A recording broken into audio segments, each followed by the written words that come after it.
Deep. And we can just notice the sensations of the breath as it comes in and as it goes out.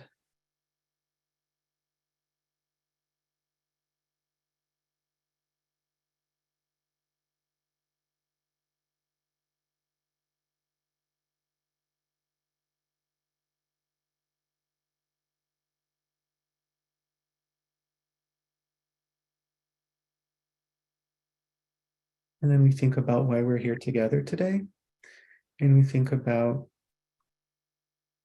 our goal being to learn about this method of logic and inquiry. And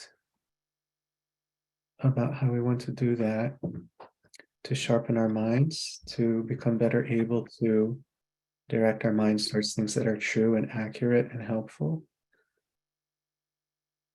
And the reason we want to do that is not only so that we can find correct, helpful methods to find happiness and unsuffering for ourselves, but also to find correct and helpful methods for increasing our caring for others, so that by maximizing both of those, we can be of the best possible benefit to everybody.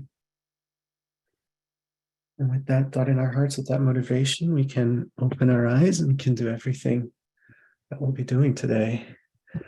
All right. So what I was hoping to do was to begin by checking in about the homework, so to speak, the practice that we talked about doing last time, which was, sorry, my throat was parched and my husband very kindly brought me some water.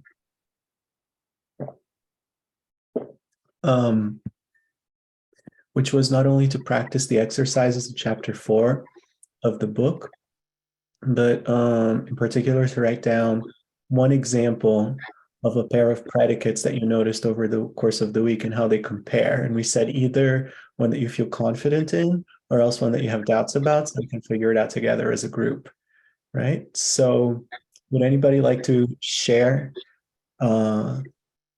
either or both of those pieces? I mean, I've made a bunch of notes. I went through and just got my head all in a mess, and I kind of made ones where I thought, right, okay, I really don't know about this. I think I'd like something. I got to 4.5 in the exercises, and I'd made like a bunch of ones where I thought, okay, I'm not quite sure. So I don't know if anybody else has got anything, or if you want me to. Well, I don't have it open in front of me right now. Which one was 4.5 again?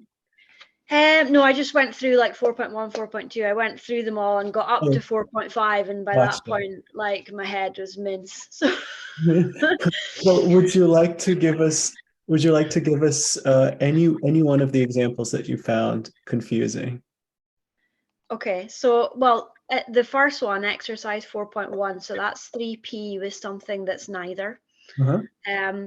It's impermanent phenomenon and matter. So my question was, something that is matter but not an impermanent phenomenon. Is all matter not an impermanent phenomenon because it's matter and it's physical and it changes? So that confused me, and then there's a whole ton after that. Got it. Okay. Does anybody have any thought on that question? So the question, as I understand it, is, isn't it the case that all matter is impermanent because matter is constantly changing, right? So how do we make sense of that? Does anybody have any thoughts? Yeah, please, John. Oh, all matter is impermanent, but not all impermanent phenomena are matter. Right. That's it. Can anybody think of an impermanent phenomenon, an example of something that is an impermanent but is not matter? That's the question, though. When you go like, so the list of questions you have to ask, the first one is something that is matter, but no, which one is it? It's something, so if matter is P, an impermanent phenomenon, no, so impermanent phenomenon is P, and matter is Q. So Uh-huh. is there something that is an impermanent phenomenon but not matter? Yes, there is, because there's more of an impermanent phenomenon than there are that's matter. But for example, what? Oh, an impermanent phenomenon that's not matter. Well, I thought like a thought, because a There you thought's not go. physical. But Exactly. then when I went the other way around, is there something that's matter but not impermanent? Then I got stuck, because to me that was synonymous. Well, yes, that's exactly right. That's So exactly how right. can it be 3P then? That's the point. That's the point. That's what makes it 3P. So the three possibilities, ready? The three possibilities are there's something that is both, Yeah. right? For example, a cup, that's matter and it's impermanent, right? There's something that is impermanent but is not matter, a thought. And there is something that is neither impermanent nor matter, Okay. right? For example, the number 3, Yeah. right? And so that's what makes it three possibilities, is that it only goes in one direction, not both. Okay. You see what I mean? Yeah. That's a brilliant thing to be confused by, because what you were confused by was the answer to the question. If that makes sense. You know what I mean? No, I'm not being sarcastic. I'm serious. It's like you're getting something wrong. It's that you were getting something right, and the missing Okay. piece is just that's why we call it 3P. And then there was anything else that isn't a P or a Q. And then that's where I got stuck, because I thought, well, if it isn't matter, no, if it isn't P, impermanent phenomenon, and it isn't matter, then it has to be a permanent phenomenon that's not a permanent phenomenon. Okay, yeah, that's fine. Okay, yeah, I've got that. Got it? Okay. Yeah. Now, in Buddhism, we're actually even more generous than that. We'll even allow you to say something that is not a permanent phenomenon either. It could say something that doesn't exist, right? So, for Yeah. example, the classic example, the horns of a rabbit. The horns of a rabbit are not permanent, or, I'm sorry, not impermanent, because they don't exist, and they're not matter because they don't exist. So that's Yeah. another example too of something that is neither. And then the last one on 4.1 was the order of P and Q seems to matter for the 3P. Yes. You have to put it the right way when it's 3P. If it's 4P, it doesn't matter, but with 3P, it does. And I'm like, is that right, or have I just made that up? That is exactly right. That is exactly right.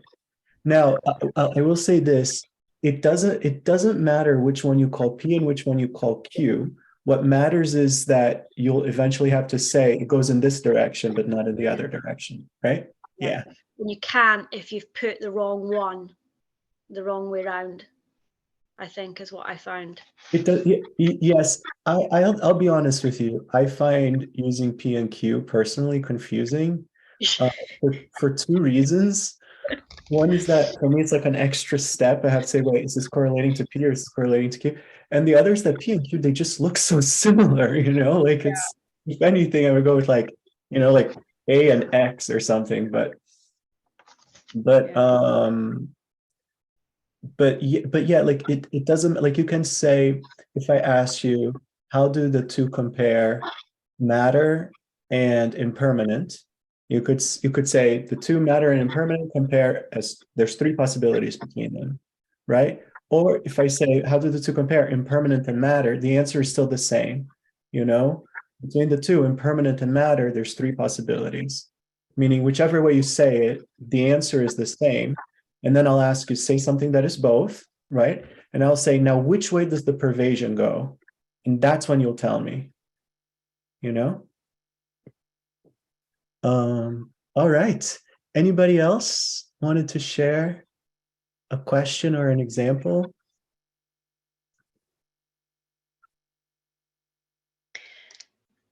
I have one more. Well, I have a million, but I won't tell you. What do I do with all my other questions?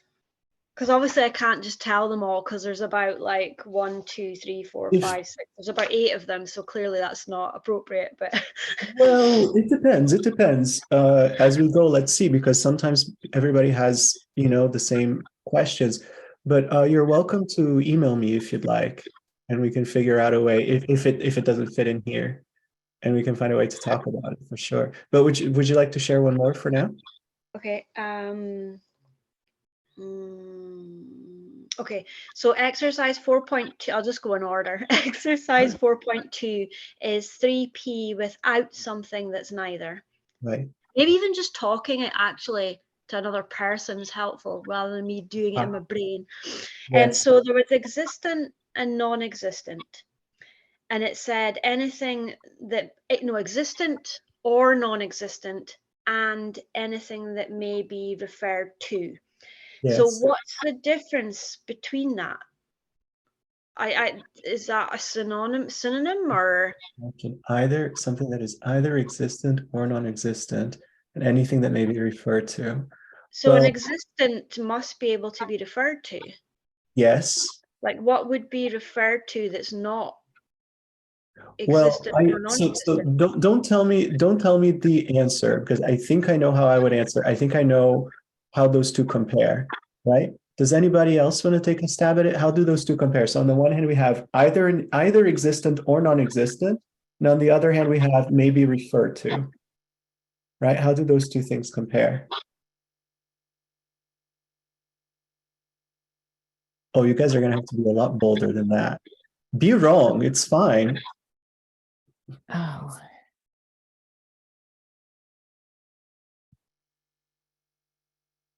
Somebody want to just say the wrong answer? Like just say it. Say it.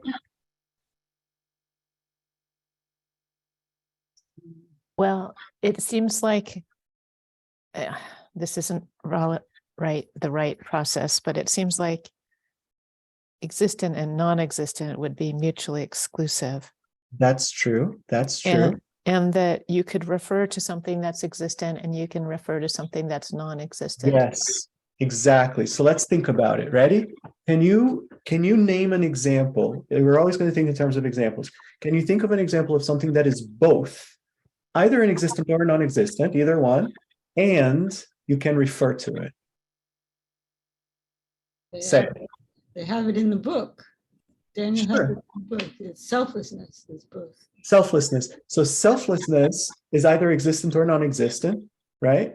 It's existent. And selflessness you can refer to, we just did, we called it selflessness. So there's an example of something that is both, right? Now, can you think of an example of anything that is either that is either existent or non-existent, and you can't refer to it?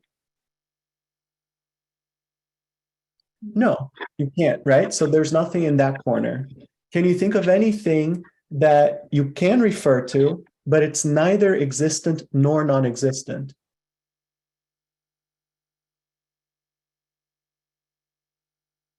Right? No, there's nothing, whatever you say is either existent or non-existent.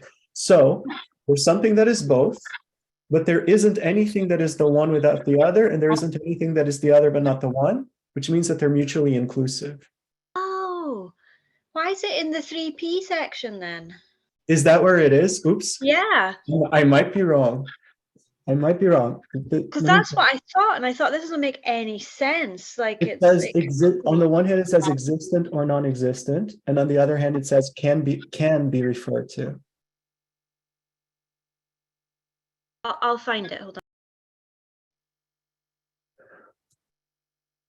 I believe either I'm missing something very, very subtle, or else it might be a mistake. And here's an interesting thing, and this is true, by the way. In the Tibetan tradition, all logic books and debate books, they always include mistakes so that you have to think. You can't just trust, you can't just believe. So page 49 in chapter 4, it comes after the bit that says 3 possibilities without anything that is neither. That's page 48. And then on 49, it's exercise 4.2. So I was assuming that 4.2, because it comes directly after 3P without anything that's neither, that's what it means. Although I might have missed the point, and maybe there is sneaky ones in there that aren't 3Ps. There are 3 options there. Sorry? Are you looking at it, Gus? I'm opening. I foolishly hadn't opened my book before. Can you, I don't have the page numbers. Can you tell me the exercise number again? 4.2. Oh, 4.2. The selfless and matter Either existent or non-existent, and chairs, or anything that may be referred to in chairs. Hold on, sorry. 4 point. So they're different. They're three different examples. Oh, I know. I've confused myself. It was the second two. It was the number 2 and number 3. The ones after selfless. I couldn't figure out. Yeah, I was getting stuck. But I think it's a similar thing too. Either existent or non-existent, and chairs. Oh, either existent or non-existent. And oh, I see. Okay. Now, okay, so let's think that one through. Either existent or non-existent and chairs. Oh, thank God. Okay. So can you name something that is both either an existent or a non-existent and a chair? Posit something. Existent and non. Either an existent or non-existent and a chair. Oh yes, the chair I'm sitting on is either not an existent or a non-existent because it is an existent, right? And it is a chair, right? So there is something that is both, all right? Now, can you think of anything that is either an existent or a non-existent and is not a chair? Oh, yes, you can. Does anybody want to posit something? Bananas. That bottle, right? That cup, right? That's an existent and it's not a chair, right? Now, can anybody posit something that is a chair, but is not either an existent or a non-existent? That's the one we can't, right? We can't do it because whatever we say is going to be an existent or a non-existent. So we know that it's 3 possibilities, right? We've already ruled one out, so we know that it's 3 possibilities. So now we ask, is there anything that is neither? Is there anything that is not a chair and also is not either an existent or a non-existent? No, for the same reason, there's nothing that is that is neither an existent nor a non-existent, right? So there's not going to be anything that is neither chair nor an existent or non-existent. So it's 3 possibilities without anything that is neither. Does that make sense? So is part of this to figure out which corner doesn't work? Or Yes. something? Is that okay? Yes. If we're going by the 4 corners, which is the way I like to think of it, right? So again, I'm just going to use this. One corner is both. One corner is the first but not the second. One corner is the second but not the first. And one corner is neither the second nor the first, right? So the first thing we check is we always start by checking is there something that is both, right? If the answer is no, we already know that's mutually exclusive. We're done, right? Otherwise, we know it's not mutually exclusive. Now let's figure out what it is. So then we check, is there something that is one but not the other? Is there something that is the other but not the one, right? Now here, this is like the most complicated place, but when you get the hang of it, it's not complicated at all, really. If you say no to both of these corners, right, then they're mutually inclusive, meaning there's nothing that is one but not the other. There's nothing that's the other but not the one. So they're mutually inclusive, right? If you say yes to both these corners, then there's going to be 4 possibilities. 1, 2, 3, 4 possibilities, right? If you say yes to both. If you say yes to one but not to the other, it doesn't matter which. But if you say yes to one and no to the other, then it's going to be 3 possibilities. We've excluded one of the possibilities, so there's only 3 left, right? So that way you can determine, by doing just that much, you never have to look at this corner so far, right? You never have to look at this corner so far, the neither. You never have to check there, right? By doing just that much, you'll be able to tell whether it's mutually exclusive, which means there's nothing here, whether it's mutually inclusive, which means there's nothing here and there's nothing here. If it's 4 possibilities, which means that there's something in all of these, and if it's 3 possibilities, which means there's something here, but there's something in one but not the other of these, then just the what's the word I'm looking for? The tradition, I guess, in debate is that if you say it's 3 possibilities, or if you say it's 4 possibilities, then you do one more thing, which is you check here and you add, is there something that is neither, or is there not something that is neither? So we're really looking at, because we're comparing to some things, this gives us a clarity about the relationship between the two. Exactly. This is what's going to allow us to make any logical deduction, right? We're going to be able to know what follows from what. For example, let me see if I can think of a better example than just a silly one. If I say,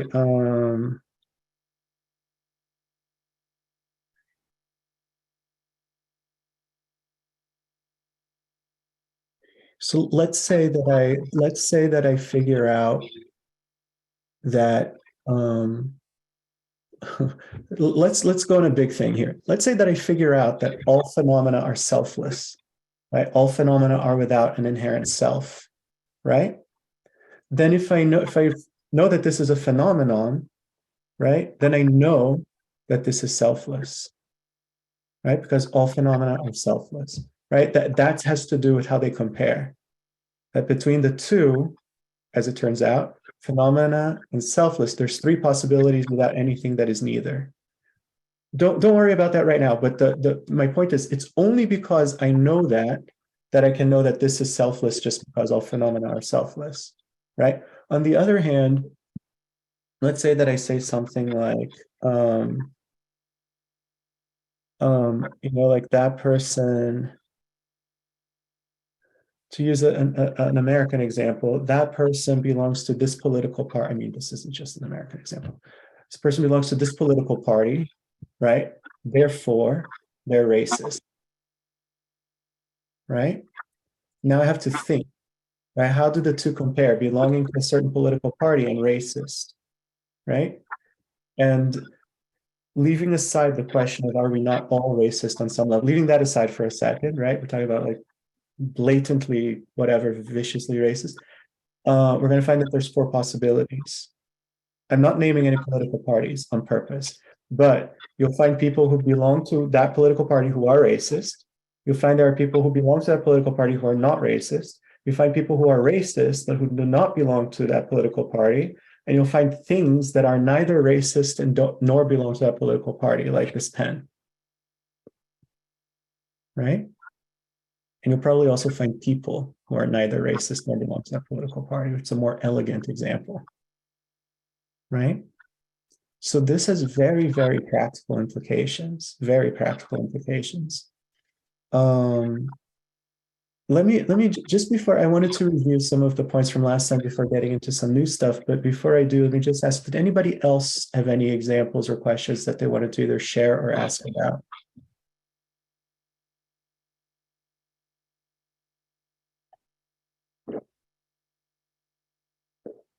Okay, pretty quiet for a debate group, but it's okay. We're just getting started. I have just a comment, I guess. Somewhere there is something like, I can't find it right now, some money and things of value. Mm-hmm. And I think my challenge, and I guess this will just probably get better over time, I hope, is stepping through the narrative. The script. Yeah, which is really helpful to have it. And I thought, what is the X? But anyway, it's hard to, I guess part of it is trying to come up with something that is money and not a thing of value, for example, right? I mean, I could think of some old penny but I mean, I couldn't. So I don't know how long to try to figure it out. There's all these funny cases. The thought that comes to my mind, does it say that it's four possibilities? Is that what the book this was at the end of the chapter, so I don't know. Oh, it doesn't say. Right. Okay. So can we think of something that is both money and a thing of value? Pause it. A $5 bill. Yep. Can we think of something that is, I'll come back to that one. Can we think of something that is a thing of value, but is not money? Like jewelry. Yep. Now, the question I think you're Or asking, friends. right? Or friends, very good. Or the Dharma. Yes. Now, can we think of something that is money, but is not a thing of value? I open it up to the group. I got the same answer as Linda, something that's no longer circulated currency, and it's the only thing I could think of because I got stuck on that, and then I went, yeah, and I got the same answer as you. That's my thought too, right? It will always come down to our definitions, and we'll find that as we go through, right? And So thing of value, yeah. exactly, depend on how we're defining a thing of value. But I think this is just helping us get the intuition for it to begin with, you know? Like later when we get to definitions, we'll see how to do it very strictly. But intuitively, I guess, yeah, I would say like there are some devalued currencies that are no longer in circulation. So it's money, but it's not a thing of value, perhaps. So there's that. So, okay, so sorry, I should have done this. Something that is both a $5 bill, something that is a thing of value but not money, jewelry, friends, dharma, something that is money but not a thing of value, a devalued currency that is no longer. So boom, boom, boom, we know there's going to be 4 possibilities, right? That's all we need to check to know there's 4 possibilities. If there's 3, then we call it 4 possibilities before we check this one, right? If there's only 2, we're going to call it, let me make sure I'm right. Yes, if there's only 2, yeah, then we're going to call it 3 possibilities, right? Now because it's 4 possibilities, now we're going to look in the 4th corner and see, right? So now, is there something that is neither money nor a thing of value? Can somebody pause it? It seems like that, but it really depends on how we define value. True. I mean, like soil, Garbage. dirt. Right? Garbage, yeah. Yeah, again, intuitively, at least to begin with, I would say garbage, trash. It's Depends. I worked in waste. Oh, no way. Said Oh, that what are Perfect. the I odds did of a that? project with a garbage collection company. So, and that's where personally, when I hear the word value, I see value in everything. So it's Yes. that one example I think I struggle with. Beautiful. This is great. And by the way, this is the whole point, really. This is the whole point. The whole point is to make us think about the way we're using these, not these words, but these concepts, the way we're kind of categorizing things, right? And all of this ultimately is leading us slowly towards a realization of the emptiness of inherent existence, Very slowly, this is what it's leading us toward. So when we say, hold on a minute, come to think of it, value is a relative thing, right? That's great. That's great, right? Disrupting the automatic labels. Exactly. Exactly. Now, I will be gelukpa about it, and I will say, but it follows that there is something, because there is the subject, ignorance. And I will say ignorance is not money, and I will say ignorance is not of value. Yeah. Now, if we were in the debate courtyard, you could challenge me on this. I could challenge you on that. Just for fun, what would you say? The concept of ignorance helps us progress on the path. Yes, but that's the concept of ignorance. Oh, shoot.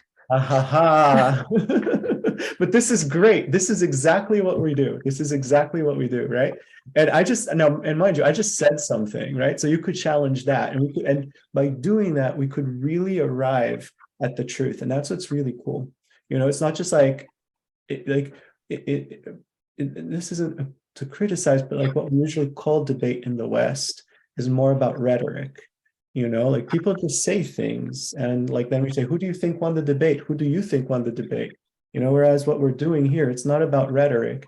It's about figuring out, like, what are we assuming? What are we getting wrong? Where are we disagreeing? So I don't know if semantics is the right word, but a lot of this seems to come down to, especially like 4.3, where you think there's 2 things, but are they not the same thing? And what is the difference? And what's the difference in the definition? Like, is grass not green and do vehicles not have lights? That's where I seem to be getting. And the same with the money and the value. It's like the semantics almost as to, yeah. Now, that is the heart of the whole thing, because the thing that creates problems for sentient beings. The one thing that creates problems for sentient beings is not realizing what you just said is true about everything, right? So, so you're absolutely right. Now,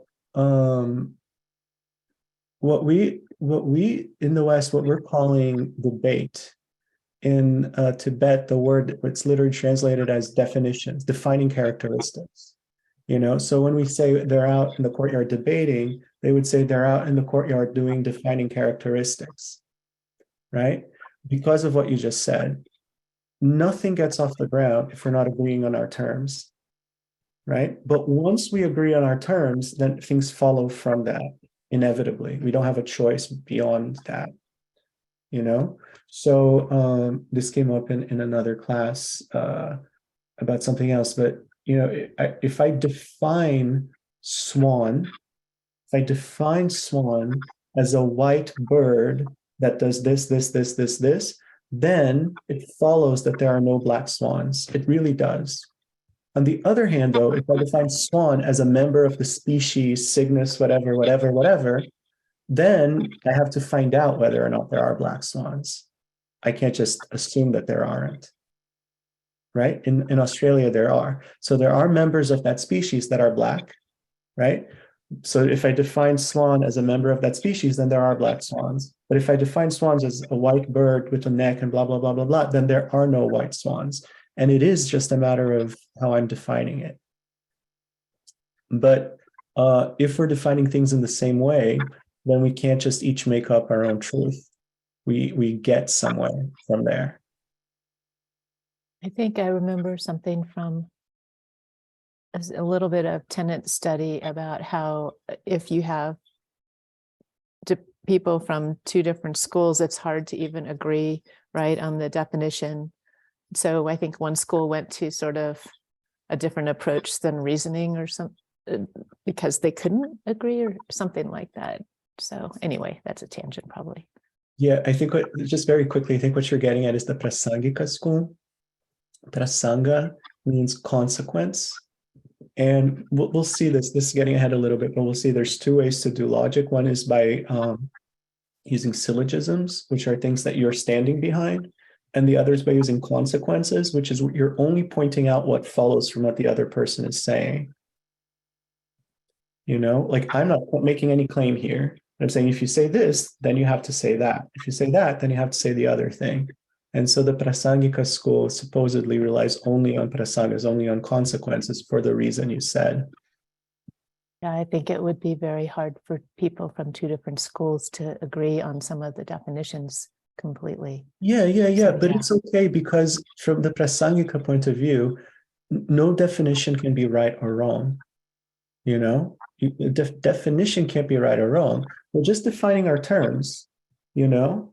If by hippopotamus you mean a little bird that sings in the morning, okay, that's not how I use that word, but let's go with that. So it follows the hippopotami might have wings. the starting point. Okay. Exactly. All right. Let me review a couple of things that I wanted to keep fresh in our minds. One is last time I mentioned several pitfalls to look out for. And in the context of what we're talking about today, I want to highlight two of them again.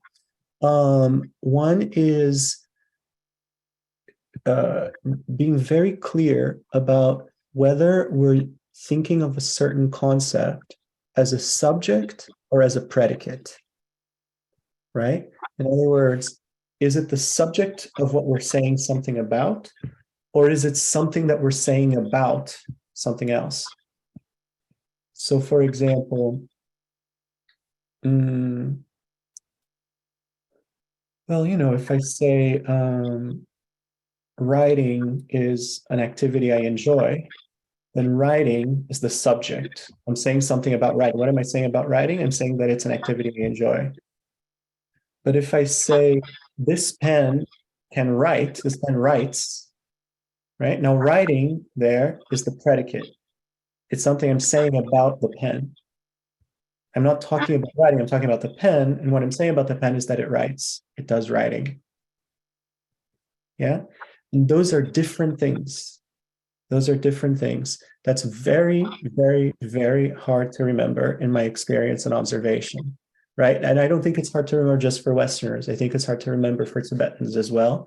And a whole lot of what Tibet is helping us do is really get our minds like set on that difference, because a lot is going to hinge on that. So anytime we're doing comparisons of phenomena, in terms of what we're talking about here, in terms of talking about mutually inclusive, mutually exclusive, 3 possibilities, 4 possibilities, anytime we're talking about that, we're always talking about those phenomena as predicates, right? I'm going to keep repeating this as we go. So we're always talking about, as a property, is there anything that has both of those properties?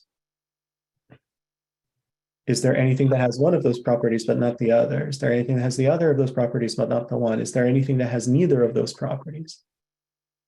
Predicate is more accurate than properties, but properties gets us a big chunk of the way there, at least. There is a way to talk about how phenomena are related to each other in terms of as subjects, but that's something that comes up, like this system begins with, okay, let's get right out of the way how do we talk about them being related as predicates, and then we build up to talking about how they might be related as subjects, right? But when we say how do they compare, we're always talking about predicates.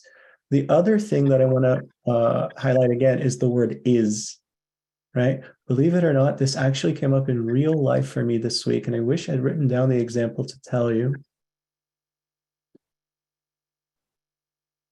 I don't remember, but anyway, but there's a few things that the word is can mean, right?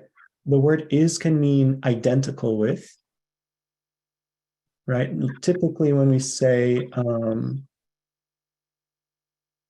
something like, the king of the United Kingdom is Charles III, right? Typically when we say that, that's what we mean, like that they're identical, right? King Charles III is the king of the United Kingdom right now. The king of the United Kingdom right now is King Charles III. We're talking about the same thing.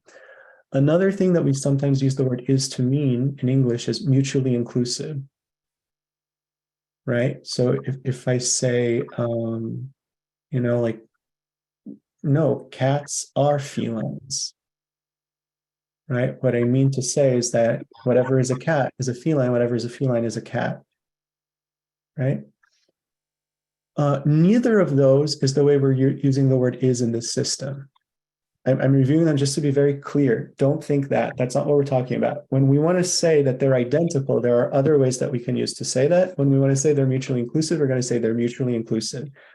We're using is here to mean the third thing, which is exemplifies, like is an example of, right? So if I say, dog is a mammal, what I mean to say is that dog is an example of mammal.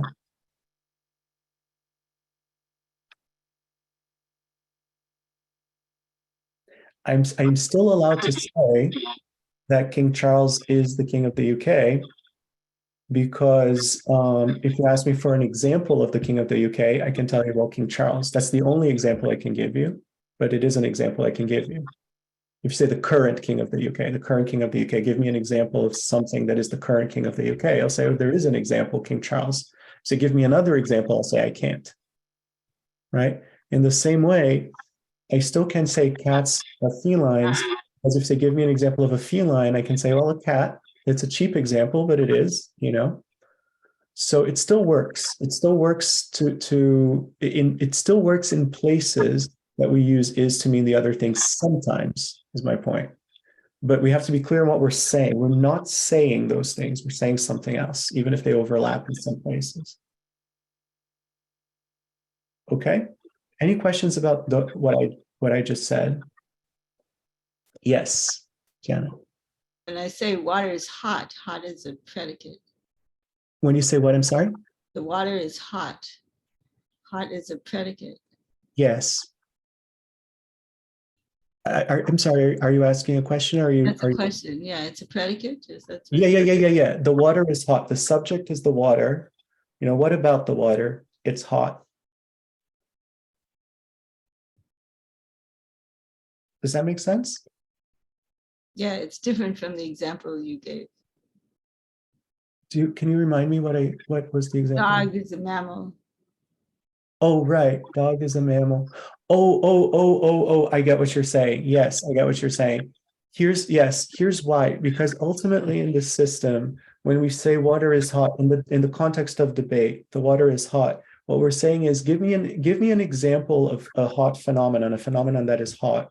And you're saying this water is hot. It's an example of something that is hot. It's an instance of something that is hot. Does that make sense?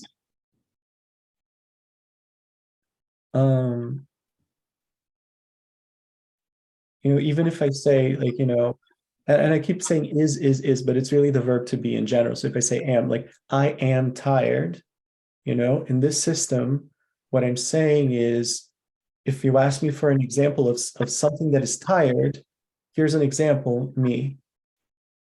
I'm one of those things that is tired, that are tired. And again, if for some reason you actually mean something else, there are going to be other ways to say it. But when you say is, we have to be clear that's what we're saying. Another person had a question. I don't know your name. Thank you. TCT?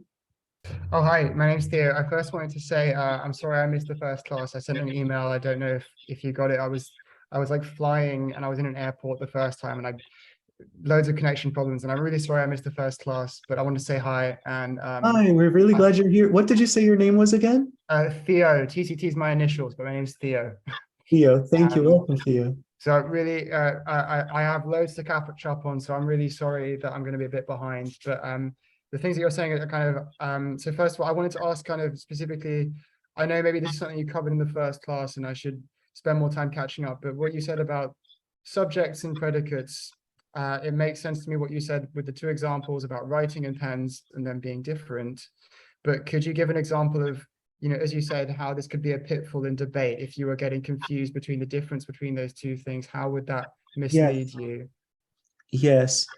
Let me give you a simple example of how, because it could, to be Buddhist about it, it could mislead you in the beginning, in the middle, and in the end. Let me give you an example of how it could mislead you in the beginning, right?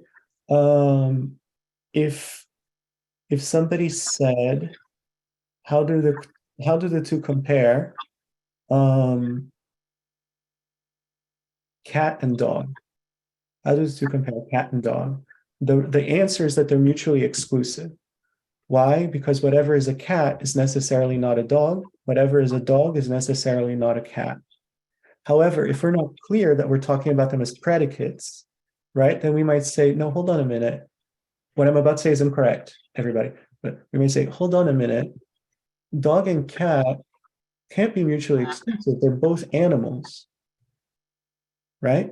That's not what we're saying, because dog and cat are both animals. It's true, but that's dog and cat as subjects.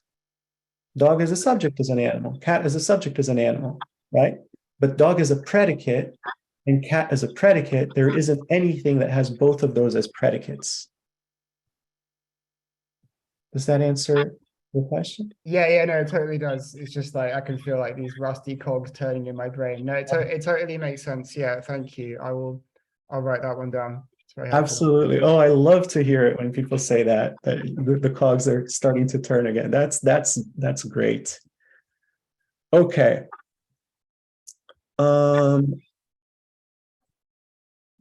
Let's run through the examples of, not the examples, but the scripts for how to establish each of the ways that something can compare.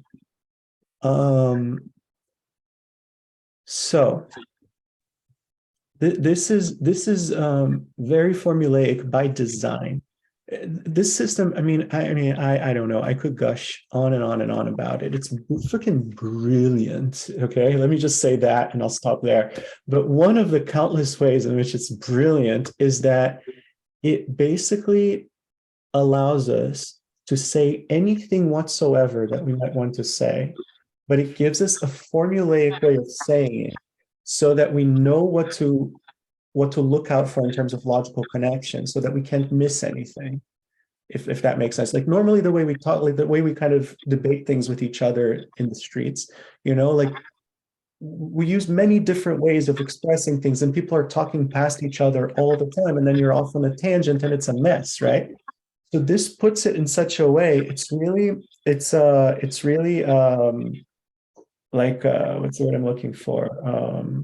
Like almost like digital. It's like binary. It's like it's always going to branch off in two and two and two and two. And so you never can get lost if you're paying attention, right? All right. So that's why we have these very formulaic ways of establishing how things compare. We always want to use these formulas because then everybody's going to be crystal clear on where any mistakes might be. So if we're comparing two things, if I ask, how do the two, P and Q, right, compare, right? How do the two compare? And so you're going to think about it. You're going to kind of like count the corners, so to speak, right? And let's say you come to the conclusion that the answer is there's three possibilities, and including something that is neither. Again, it's going to be very, very rare that you're going to give an answer and there's nothing that is neither. That's going to be very rare. But okay, so I'm saying, how do the two compare? Blah and blah, and you're going to say, okay, there are three possibilities between blah and blah, right? That's the conclusion you've come to, right? Now I'm going to say to you, it follows that there are not three possibilities between blah and blah. I'm going to say that regardless. I'm going to say that no matter what, because basically I'm just saying yo mama, right? Like your mother is a third possibility between blah and blah, right? That's because, that's debate. And then I'm always going to ask you to posit. Posit means give an example, right? Posit something that is both blah and blah. Posit something that is both P and Q, right?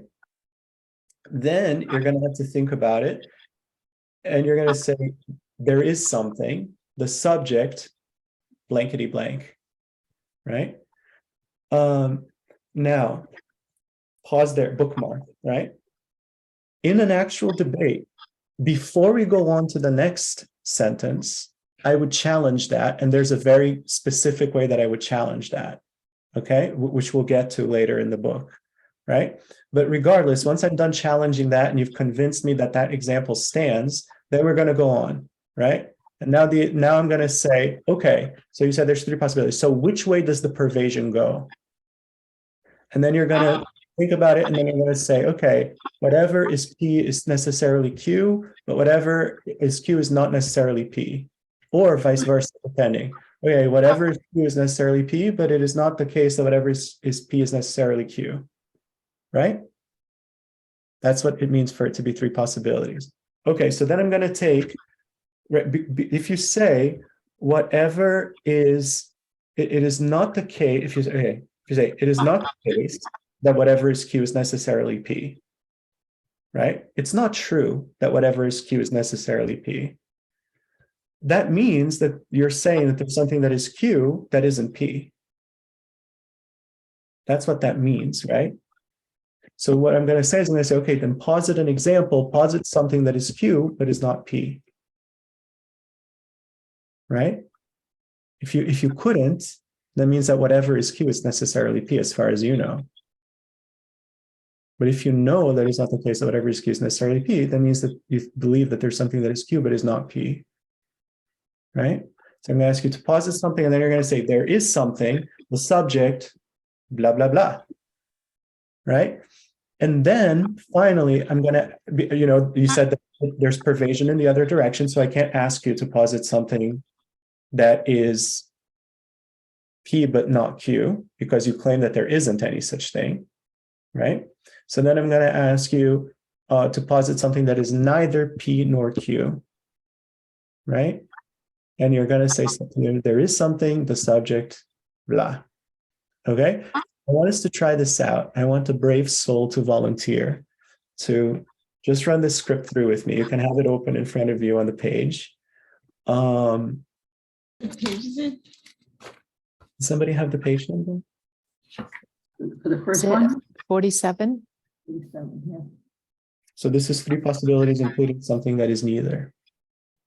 Sorry, I'm trying to find the part in the book. I'm using the PDF I've got a Right. PDF version which doesn't have any page numbers. Does anyone else have that problem? Sorry.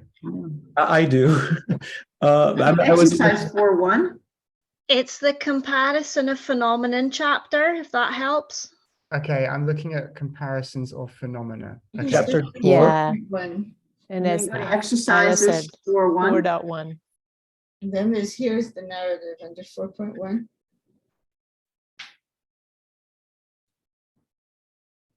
If you scroll through, you'll find exercise 4.1. And then a little ways into it, it says, here is the narrative. Okay, cool. And that's the script that we're talking about. Okay, right. I've got exercise 4.1. Thanks. Sorry. Sorry? I think I've got it. Oh, okay, good. Okay, so I'm going to be the challenger. And somebody is going to be the defender. Who wants to be the defender? I'll do it. Awesome. All right. All right, Theo. So I'm going to ask you, how do the two number and even number compare? There are three possibilities between even number and odd number. No, I said number and even number. Oh, sorry. Oh, okay. There are three possibilities between, You can say it either way. It doesn't matter. yeah, between number and even number. Fine. Okay. Now, just to be mean about it, I'm going to say it follows that there are not three possibilities between number and even number. Posit something that is both a number and an even number. There is something. The subject F and X. Perfect.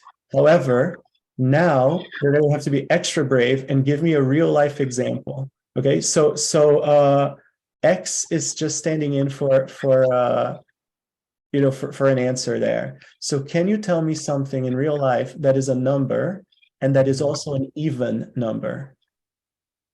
The number 2. Beautiful. You've convinced me. Okay, but now I'm going to ask you, which way does the pervasion go? Right? So read what the response is going to be and think about it, and then tell me what you think. Whatever is a number is necessarily an even number, but it is not the case that whatever is an even number is necessarily a number. Did I get that wrong? No, nobody say it. You think about it. What do you think?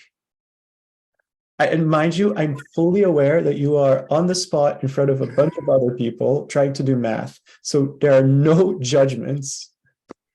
So you want me to try and answer what is being said here? Whatever is a number is necessarily an even number. Yes. Well, that's not the case at all, because there are numbers which are not even numbers. Exactly. So say it the other way and see what happens.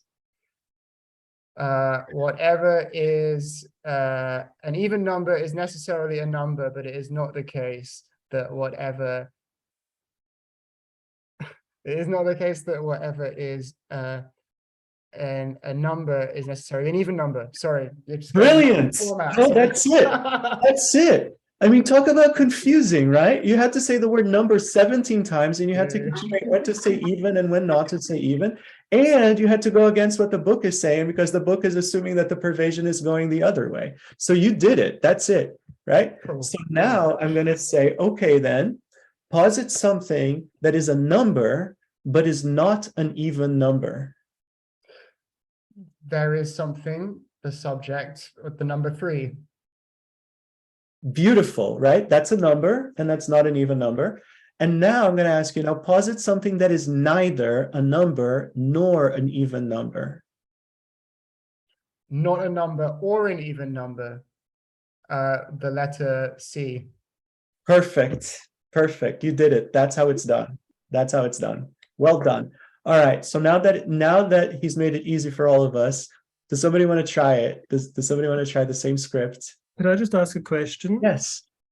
What is the, I might be being thick, and again, I also meant to only found out about the course, so I'm running a week late, so I do apologize if it's something you've answered already last That's week. okay. We're happy to have you. Yes. What is the point of asking the question, which way does the pervasion go? Okay, got it. Oh, and I haven't answered that, so that's a great question. When somebody says that there's 3 possibilities between blah and blah, they either mean that whatever is, I'm going to say A and B, whatever is A is necessarily B, but not vice versa, or they mean that whatever is B is necessarily A, but not vice versa. For example, when Theo said that there's 3 possibilities between a number and an even number, you know, if I'm playing dumb, I don't know whether he means, whether his claim is that whatever is an even number is necessarily a number, but there are other numbers besides, or whether his claim is that whatever is a number is necessarily an even number, but there are other even numbers besides. Okay. You see what I mean? Yep. The only way to avoid that would be if we forced him to give a special answer that already included that in the answer, but then we'd have to memorize a lot more stuff and it would just be more confusing. So this actually breaks it down more for us, believe it or not. And I promise you guys, I promise you that as you get the hang of this, this becomes, I'm going to go so far as to say, it's not just that this becomes easy. It's that you start to think like, how could I have gotten this far in life without thinking about it this way? It becomes so intuitive. So does somebody else want to volunteer to go through the script one more time?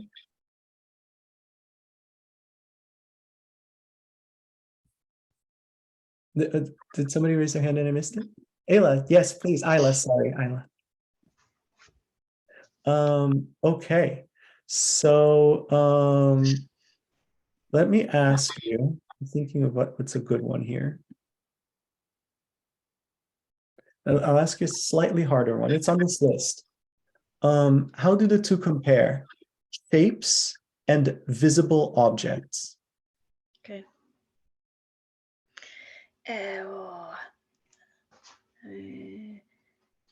There are 3 possibilities between shapes and visual objects. Perfect.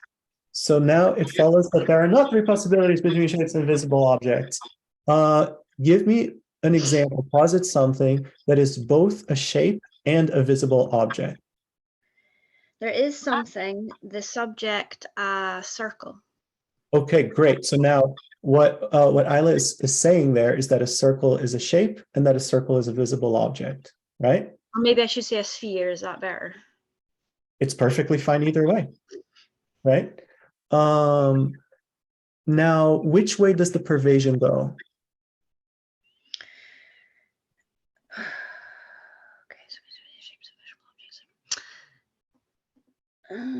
Whatever is a shape is necessarily a visual object, but it is not the case that whatever is a visual object is necessarily a shape. All right, so let's see. So then posit something that is a visible object, but is not a shape. A laptop. Okay, a laptop is a visible object. A laptop is not a shape. A laptop has a shape. The laptop is not a shape, right? So give me an example of a shape. You couldn't say a laptop, right? Perfect, spot on. So now posit something that is neither a shape nor a visible object. I always think of the same thing because I get stuck. A thought. That's great. Yeah. A thought is not a shape and a thought is not a visible object. You got it. Beautiful. All right. But aren't all visible objects a shape? Aren't all visible objects a shape? Ah, yes, please, Jana. A color. A color is a visible object, but a color is not a shape. Well, But and how are we defining object here? That's a fantastic question. That's a fantastic Exactly. question. And without having done that, we couldn't really have begun the debate. For now, we're just going to go with a little bit loose intuition just to get the pattern down, if that's fair, right?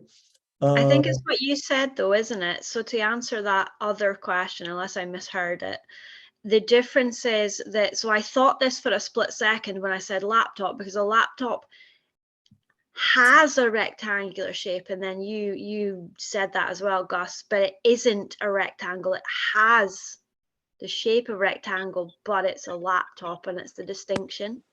That's exactly right. This goes back to the word is, right? That's what I mean. Remember, here the word is being used to mean is an example of, like, if you're going to explain to somebody what it means, like, what's an example you would give, right? So it's not the case that in school, when we're little, we learn the shapes and we go, there's rectangles and squares and circles and triangles and laptops and trapezoids. No, laptop is not a shape. Laptop is not a shape. Whatever is a laptop necessarily has a shape, right? But laptop is not an example of shape. Now, let's even be clever about this, right? Let's be snarky and clever. Let's say that I could say laptop shape is a shape.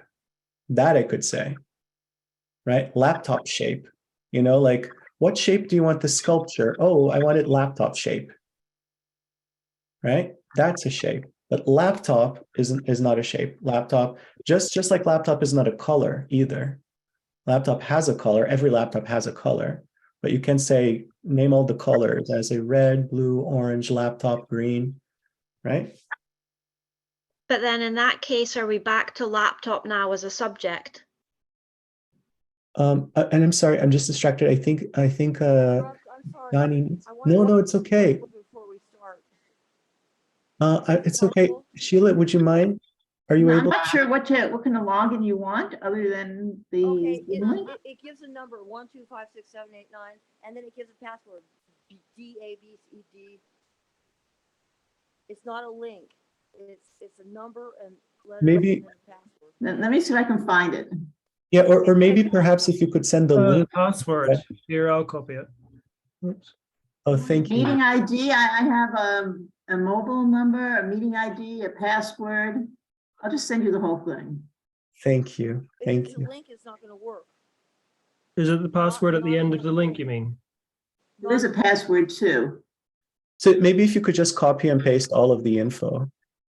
That's Okay, I fine. got it. Okay, I'm going to log in on a different device, and then you can actually see what I look like. Sorry, guys. Yes.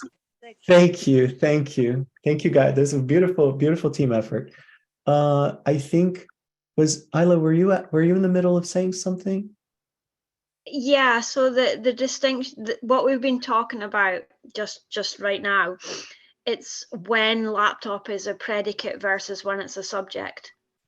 And if the last thing you said means that then laptop becomes a subject, which is not what we want. We want it as a predicate, and that's when it. I don't know how to explain I it. love that you're thinking about it that way. I love that you're thinking about it that way. I think that's not exactly what's happening in this particular case, because when I ask for an example, right? Whenever I say posit something, blah, blah, blah, blah, blah, the example is going to be a subject, right? So like I need an example of a subject that has that predicate. So if I say, give me an example of something that is visible and is a shape, if you say circle, circle is the subject, it has the predicate visible, has the predicate shape. If you say laptop, that has that's the subject, laptop, that has the predicate visible, that does not have the predicate shape. It has Yeah, the, I mean, it has the predicate having a shape. Yeah, yes, that's what I mean. I just couldn't put it. Yeah, that's what. Of course, yeah. Well, what about color? When Jana answered with color for something. I mean, Color. Color as a subject. Color is visible. It has the predicate visible. Color does not have the predicate shape. Color is not a shape. But is color a visible object? Sure, you can see color, can't you? In a shape. So what you're saying is that the subject color only ever co-occurs with the subject shape. That's something about how the subjects are. Yeah. But the subject color is not a shape. The subject color does not have the predicate shape. the subject color and the subject shape only ever happen at the same time, right? But the subject color does not have the predicate shape. The subject shape does not have the predicate color. For example, one more time, if I said, list all the colors, right? You might say blue, red, yellow. You wouldn't say triangle. You see what I mean? Triangle is not an example of a color. Every triangle you ever see will have a color, but triangle in itself is not an example of a color. It's back to the word usage of is that you were saying earlier, isn't it? Because it's is example of, not is as in laptop is a rectangle or isn't a rectangle. It's an example of, like, yeah, color is not red, green, triangle. Exactly. That's why I think those points that I keep referring to are so central, and I'll keep referring to them because we'll keep forgetting, believe me, you know. But we're talking about subjects and predicates. We need to be clear which one we're using where, and we need to be clear on what the word is means, right? Is means is an example of, like, is something that if somebody said, what's an example of this? You could say that and they'd say, oh, okay, I got you. So if somebody said, give me an example of a color, and you said triangle, they'd just be confused.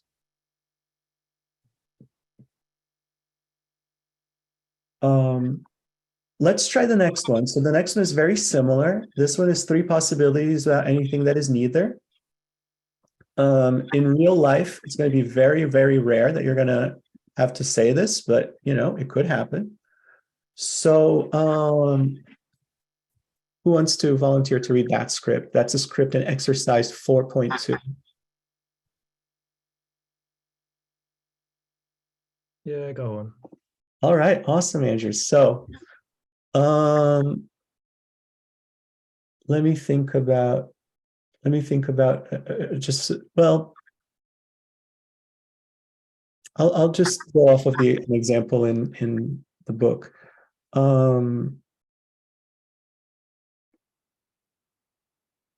How do the two compare? Sorry. Okay. Mentionable, and fruit. Mentionable and fruit. Mentionable and fruit. How do the two? Okay. Mentionable.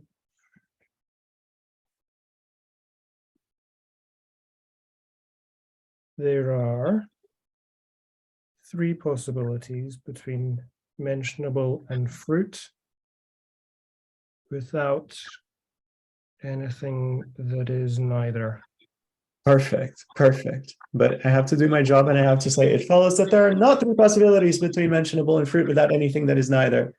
Posit something that is both mentionable and fruit. A banana.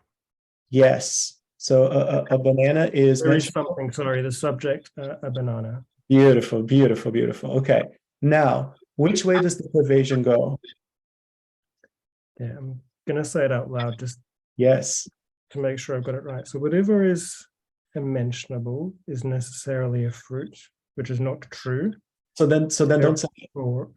So therefore, whatever is a fruit is necessarily a mentionable. Yes.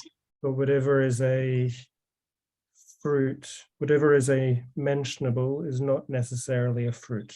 Yes. So now posit something that is mentionable but is not fruit. A car. There is something, the subject, a car. Beautiful. Car is mentionable, car is not the truth. Now posit something that is neither mentionable nor fruit. Something that is neither mentionable nor a fruit. Just mention it. There's nothing really, because if you mention it, then it's mentioned. So there's nothing really. That's it. Right? Is there something, though, that can't be spoken about? Or is it the case in Buddhism that everything can be spoken about? You know, when they talk about things that can't be expressed. Yes. So that's why what we're saying here is we're not saying can't be described. we're saying can't be mentioned, can't be referred to. So even something ineffable, even something that you can't describe, I'm referring to it right now by saying. Sorry, I've just thought of one thing, but again, it depends on where you're coming from. And the Jewish name of God is never mentioned. Good. Oh man, this is going to be great, guys. All right. So the Jewish name of God. So okay. So first of all, you are absolutely right. It all depends on our definitions, right? I just threw out the word mentionable. What do we mean by mentionable? Do we mean can't be mentioned, or do we mean is not allowed to be mentioned, right? Now the Jewish name of God presumably is not allowed to be mentioned, or it's not allowed to be said. Yeah. Now we're getting into theology, right? This is my understanding, right? Jewish theology said the name of God is not allowed to be said, and perhaps nowadays nobody even remembers how to say it, so it cannot be said currently, but it is mentionable. You just mentioned it. You just made reference to it. True. Yeah, it's like Harry Potter, he who must not be named, and everyone knows who you're talking about. Exactly. That's exactly right. So to say he who must not be mentioned is to already break their own rule. You just mentioned them, whoever they are, right? Okay. Right. Sorry. Voldemort.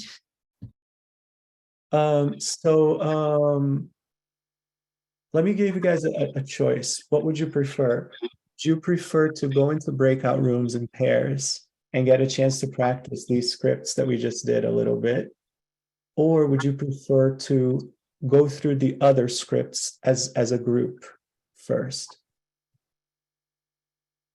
Let's do a vote. Let's have hands. So raise your hand if you prefer to go into breakout rooms now. No.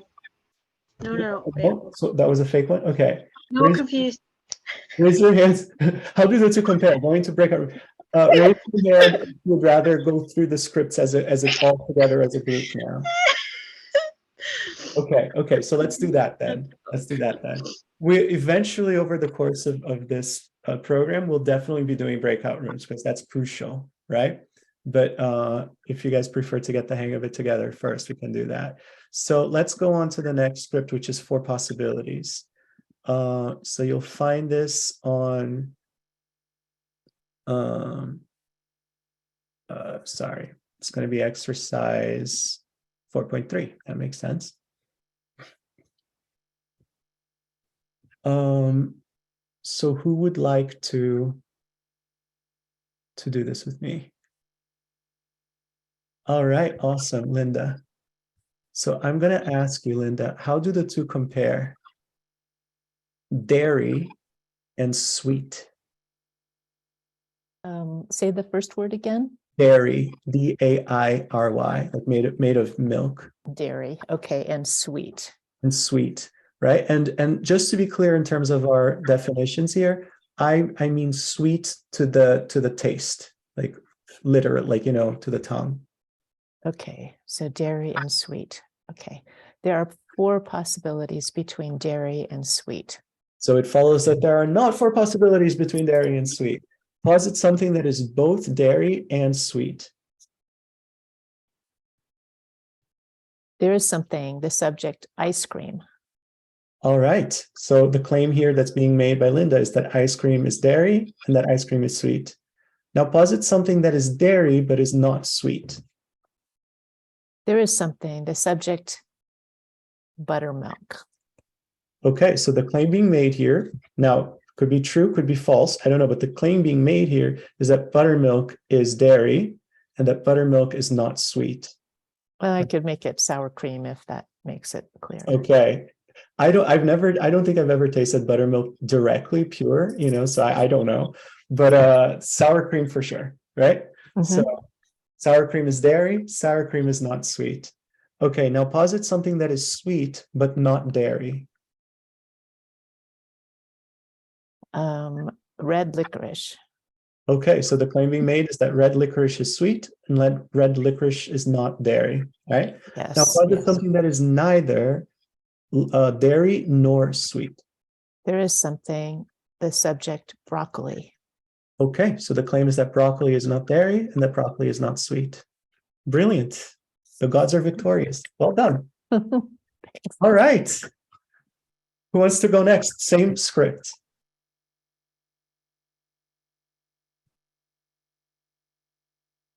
I'll do it, but it's not in my book for some reason. I'm at, anyway. Okay, so something that is dairy and sweet. Well, I'll ask you with two different words instead, with two Okay. different concepts. What about let me think for 1 second what I want to try.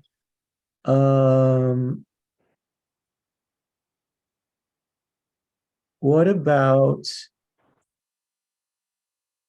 tall and human? Tall and human. Okay, so how do the two compare? Tall and human. Somebody with gigantism. It's a disorder. True. You are absolutely right. Do you have this? You don't? Did you say you can find the script? Yeah, I'm looking at mine says money and things of value. Yes. Anyway. So just below that, where it says follow this narrative, you see, if you keep reading just a few lines down. Okay, after money and things of value. Yes, you'll see women and college students, females Yeah, and I see that, uh-huh. if you go just a few more lines down, you'll see men and state governors. Go one more and it says follow this narrative. Yeah. No? Yes. Oh, you see it. Okay, good. Good. So let's go with that script. Let's go with that exact script. So I'm asking you, how do the two, now I've forgotten what I said. What did I say? Tall and human. Tall and human. Thank you. How did the two, tall and human, compare? Acromegaly is a disorder that makes a tall person. You are right. You are absolutely right. And for now, what we're practicing is just the script itself. So you see where it says, how do the two P and Q compare? Right? How do the two P and Q compare? That's my line. Then your line is going to be, there are 4 possibilities between P and Q. So in this case, you're going to say, there are 4 possibilities between tall and human. Okay, I have to say that. Okay, it's like a game show or something. Okay, there are 4 possibilities between tall and human. Perfect. Right? Then I'm going to just tease you and say, it follows that there are not 4 possibilities between tall and human. And then I'm going to say, give an example of something that is both tall and human. Something that is both tall and human is a person with a disorder, acromegaly. Perfect. That's where you say that. Perfect. Okay. Now I'm going to say, give an example of something that is tall but not human. Something that is tall and not human would be a skyscraper. A skyscraper, brilliant. Tall, not human. Perfect. Now give an example of something that is human but is not tall. Something that is human and is not tall would be a dwarf. Yes, exactly. Now give an example of something that is neither human nor tall. Something that is neither human nor tall is a piece of plastic on my desk. Brilliant. Perfect. Okay. That's it. That's how you do it. Thank you. Thank you. Linda. One quick question on the earlier dairy. I think specifically, maybe I would need to say sweetened milk or unsweet or sour milk and not ice cream. I mean, I maybe that get back to the definition of something or how broad. I think you're right with ice cream. I can't eat dairy, and so I can't eat ice cream, and ice cream is really sweet, and I really like ice cream. I think you were right with ice cream. I agree. Yeah, I agree. So it may not be dairy, but it has dairy in it, or I mean, I was trying to figure out if it exemplifies. Well, I said lactose. Lactose is milk sugar. That's a pure definition of sweet and dairy. That's a great example. More specific, yeah. Yes. No, but I mean, again, it all comes down to the definitions. And in debate, we're always going to start with the definitions. But I mean, I guess it's just a matter of usage. At least around where I grew up and where I live, we would say that, give me some examples of dairy. We would say butter, milk, ice cream, cheese, right? But all right. Now let's try 4 possibilities without anything that is neither. So this is going to be exercise 4.4. And again, in real life, this is going to be exceedingly rare. Exceedingly rare. Okay. So who would like to try this with me?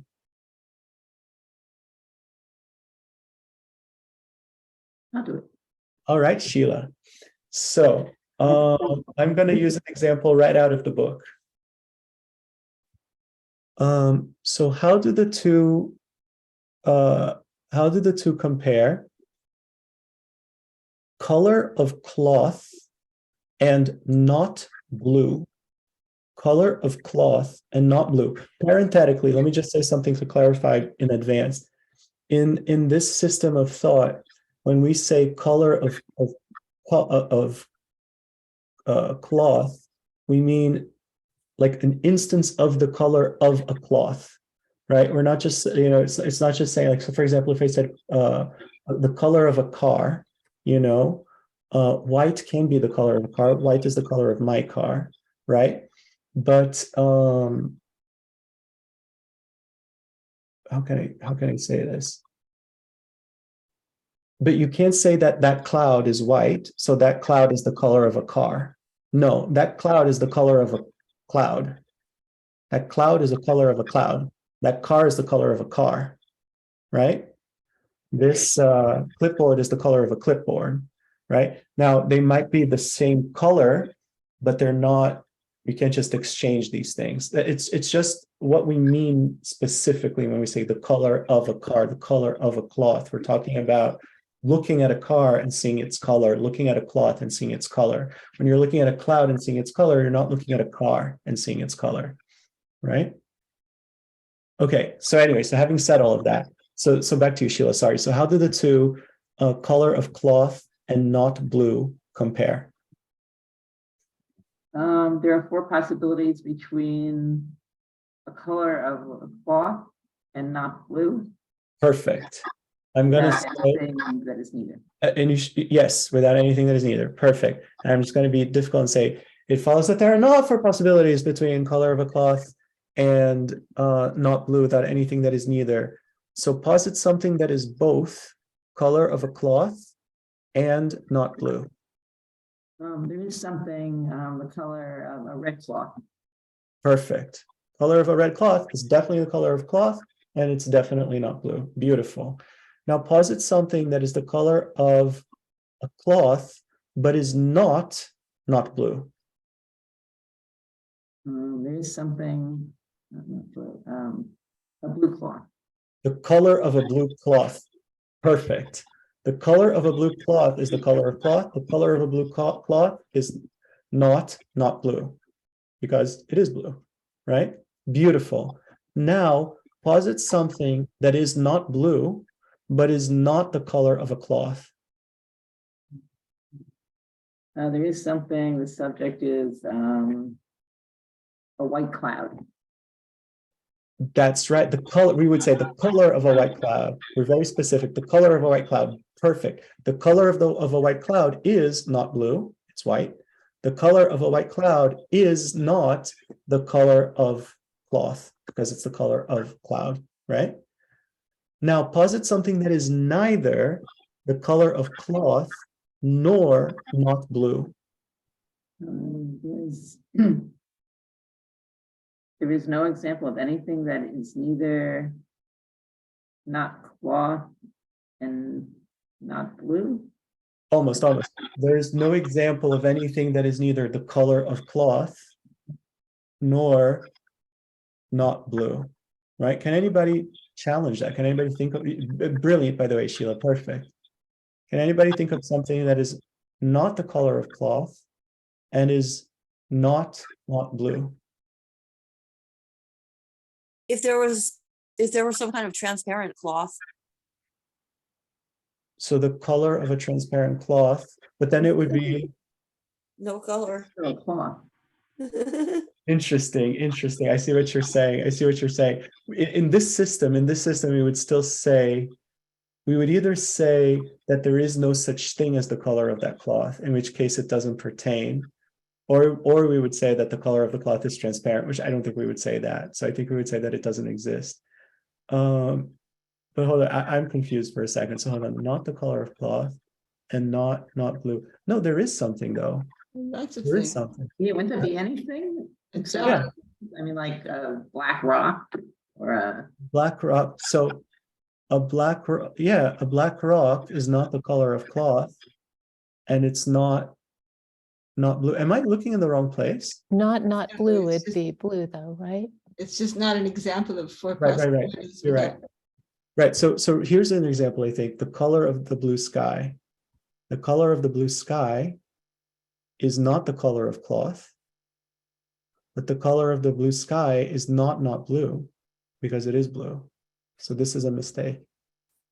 I got stuck with this, so I couldn't figure it out. Me too, about Good.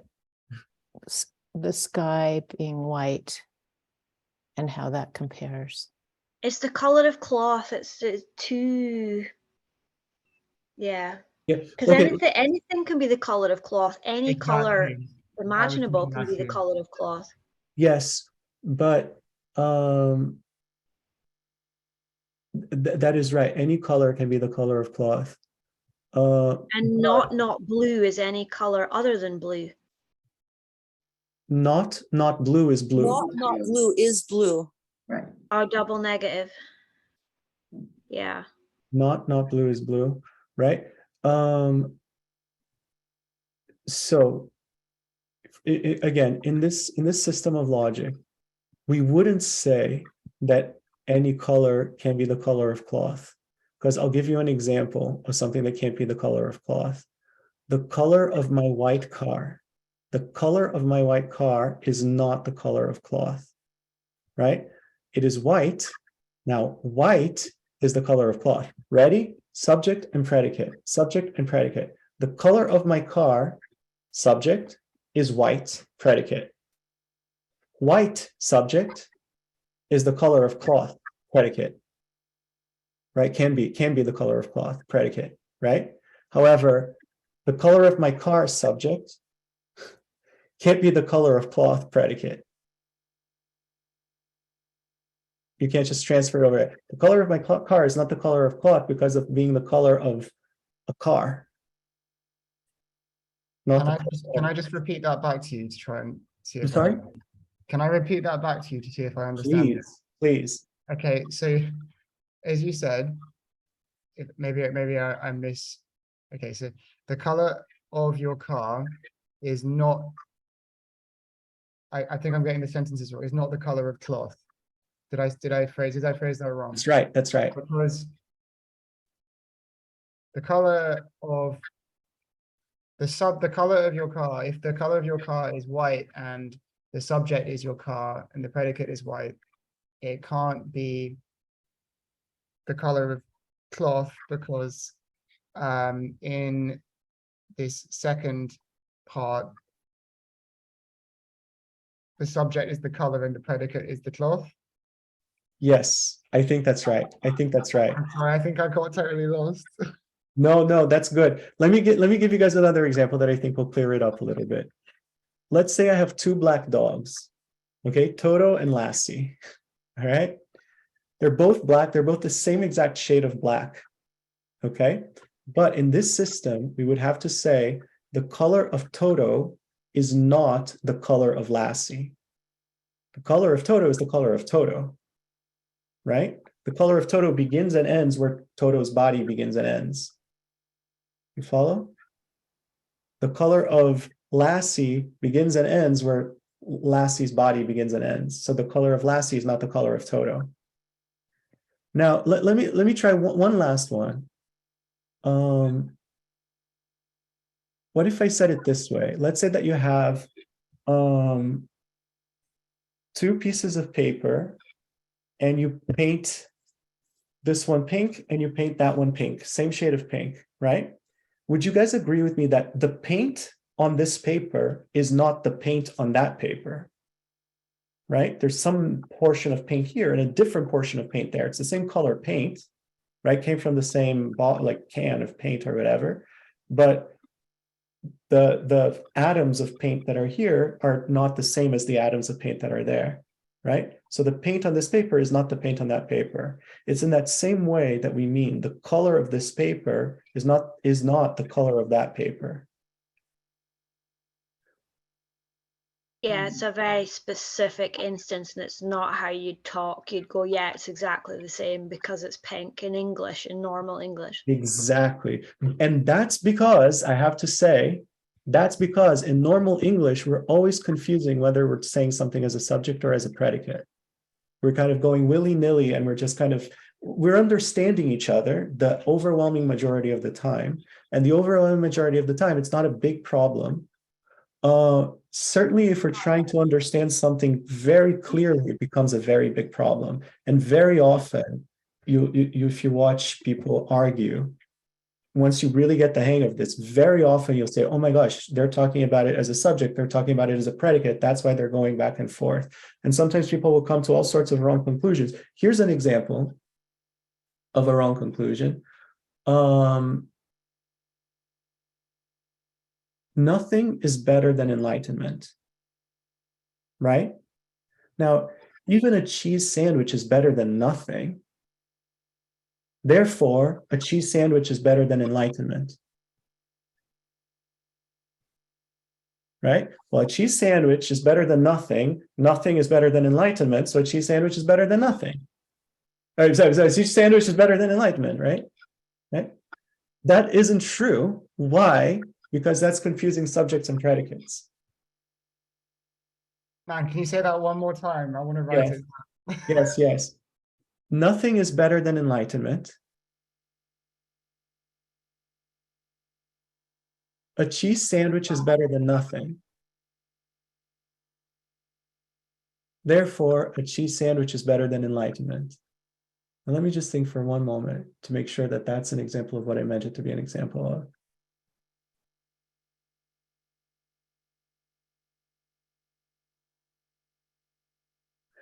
I'll be honest with you, okay? I have to be honest with you. There's something else going on there too.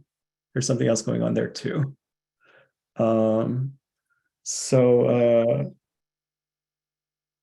There's also equivocation of the word nothing. You're using nothing to mean two different things. I just have to be honest. It's a follow-on of it. It's a compounding of it. So it's wrong in the first place with the meaning of it, and then you're then going, therefore, so the consequence is wrong. So you'd have to argue the meaning of the consequence by that whole thing later on that I can't fully understand yet. Exactly. To put it another way, it's in that example, when I say nothing is better than enlightenment, I'm using the word nothing to mean one thing. When I say a cheese sandwich is better than nothing, I'm using the word nothing to mean a different thing, right? So sorry, that would have been great if that example had just cleared it all up, but no, it kind of did. I feel it did. It helps. At least it gives you like a flavor of what we're getting at, right? I hope, right? So again, another example that this one I can tell you for sure is right. Snoopy, I have a dog named Snoopy for those who weren't here last time. Snoopy is a dog. Dog is a species, right? Both of those statements are true. Snoopy is a dog. That's true. You'll have to take my word for it, but it's true. Dog is a species. That is also true. Canis familiaris, maybe? Something like that. Canis domesticus? I don't know. It's a species. Now, if you weren't clear on subject and predicate, then you'd say, okay, well, Snoopy is a dog. Dog is a species. Therefore, Snoopy is a species. But that's not true. Snoopy is not a species. Snoopy is an individual.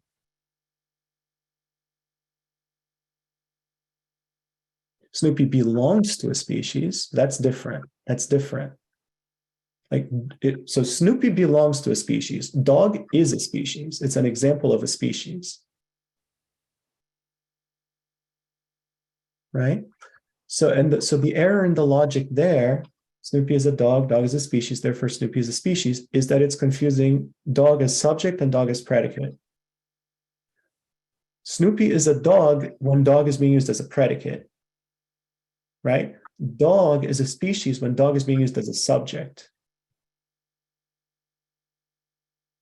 So you can't just use them willy-nilly. They're different. They work in different ways. So all of that is to say that if I say, so it's the same thing. The color of my car is white. White is the color of that cloud, right? Then you say, well, then the color of my car is the color of that cloud. No, for the same reason. Because the color of my car is white when white is being used as a predicate. White is the color of that cloud when white is being used as a subject. You can't just throw them around willy-nilly.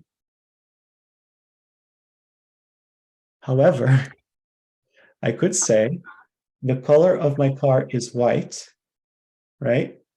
The color of that cloud is white, right? So therefore I could say the color of my car and the color of that cloud are the same color, which is the missing piece that we were all nervous about. But I can't say the color of my car is the color of that cloud, because that would be using the word is to mean equals, but that's not what we're doing here. We're using the word is to mean is an example of, exemplifies.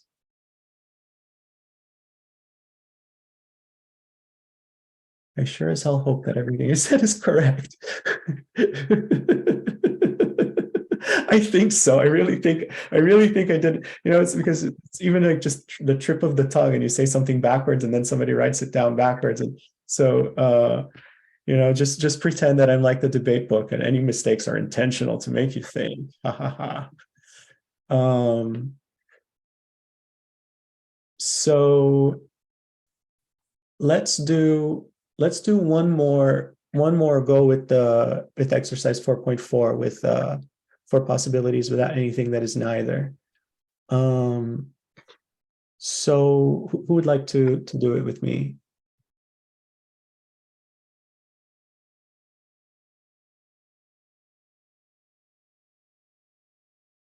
I'll go again. I'm sorry, who said that? Was it Theo? I'll go again. Great, awesome. Okay. So, All right. so it's the same one, right? Yeah, it's exercise 4.4. Yeah. Okay. But let me see. I'm going to ask you.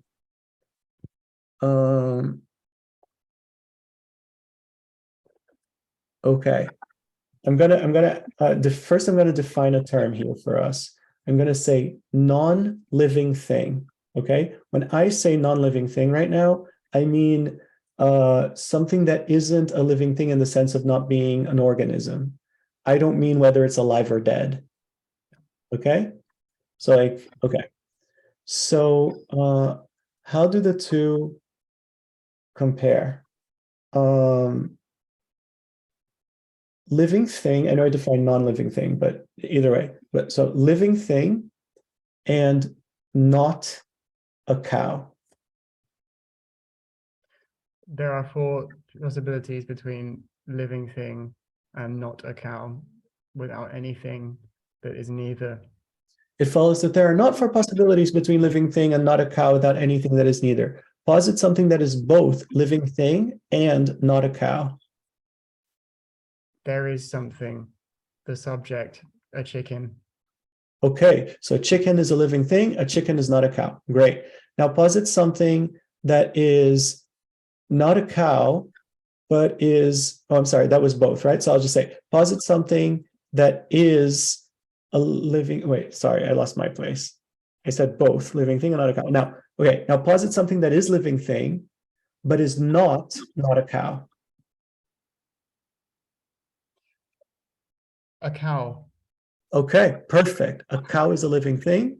A cow is not a cow, right? Great. Now, posit something that is not a cow, but is not a living thing. A computer mouse. A computer mouse. I love it. A computer mouse is not a cow, but it's not a living thing, right? Perfect. That's a very elegant example. Now posit something that is neither a living thing nor not a cow. So it's something that is not a living thing, and it's, sorry, something that is not a living thing, but it's not a cow. Yeah, sorry. There is no example of anything that is neither not a living thing nor, hang on a sec, not a cow. Was that it? Yes, that's it. Wait, so what did I just say? There is no example of anything that is neither not a living thing and No, not a cow. But that doesn't make that is sense. neither a living thing nor not a cow. Yeah, this is the end of the script. So I'm ending on this sentence, right? There is no Yes. example of anything that is neither not a living thing nor not a cow. Almost. There is no example of anything that is neither a living thing nor not a cow. Gotcha. Yeah. Right? So and do you guys see why? Does anybody want to take a bold stab at explaining why? I was I always. think, yeah, on you. No, on you go. A cow is living, and if it's not a cow, then it is a cow, and so there's nothing that is not a cow that is living. That's exactly right. Whatever is not a cow is a cow. So whatever is a cow is a living thing, right? So whatever is not a cow is a living thing. It So makes sense. It's just that like the language and the double negatives just Yeah. I need to like think around it like several times before it kind of clicks. Oh yeah, definitely. This is a great workout for the brain, right?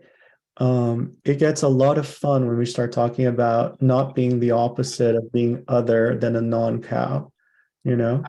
But there's a trick that we can do with our knuckles that the Tibetans came up with, so we'll be okay. Now, fantastic. Now let's do an easy one. Let's do mutually exclusive.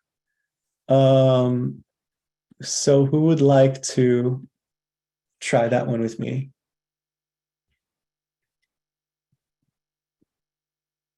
All right, Isla, please. So I'll give you a really easy one just so that we could get a little bit of a break. Okay, I think it's a really easy one. So if you get it wrong, you'll be really embarrassed. How do the two Do compare? a hard one. Do an easy one. How do the two compare? Cow and not cow. Hang on, I've lost my script. The page. Oh, moved. sorry. This is exercise 4.5. Yeah, I've got it. The page moved. Sorry, say again. How do the two compare? Cow and not a cow. Cow and not a cow. The two cow and not a cow are mutually exclusive. Brilliant. I'm going to say it follows that cow and not cow are not mutually exclusive. It follows that. So from what you're saying, so what I just said, it follows blah, blah, blah. That's just teasing you. Now the next one is real. From what you're saying, it follows that there is nothing that is both a cow and not a cow. Right. Right. So now tell me why. There is nothing that is both a cow and not a cow. Because no cow is not a cow. And no cow is a cow. There could not be anything that is both a cow and a not cow. Perfect. All right. Let's try it again, since that one was too easy. So Isla, let me do one again with you. This is still pretty easy, I think. But how do the two cow and goat compare? Cow and goat. The two cow and goat are mutually exclusive. It follows that two cow and goat are not mutually exclusive. It follows that there is nothing that is both a cow and a goat. Right. There is nothing that is both a cow and a goat. because no cow is a goat and no goat is a cow, so there could not be anything that is both a cow and a goat. The gods are Not victorious. because they're not animals, but because one's a cow and one's a goat, and they have it's different subjects, different things. Predicates. We're looking at them as predicates. Exactly. Exactly. Right. So there is no subject that you could say of that subject. It has the predicate of cow and it has the predicate of goat, meaning it is a cow and it is a goat. There's nothing we could say that would fit there. Right. Okay. Sorry, I've just got a question, if Yes, I may. of course. So as we're going down and doing these examples, you've given that example because it's sitting in the mutually exclusive area. But how would you then, if you were going through this with a debate partner, for example, would you have to go down each of them and go, okay, does that fit into the 3P? Does that fit into the 4P? Does that fit into mutually exclusive? Maybe I'm not making sense with my question. Let me give you an answer and tell me if I'm answering the right question. If I'm understanding you right, I think the answer is this. The first person, notice the first person's question is always the same. How do the two compare, blank and blank? Right? So that question in itself doesn't tell us which script we're using. Which script we're going to be using depends on the defender. Right? So if I as the challenger come to you and I say, so how do these two compare, blank and blank, right? I don't know what you're going to say. So now you as the defender, now you're going to have to think, how do they compare?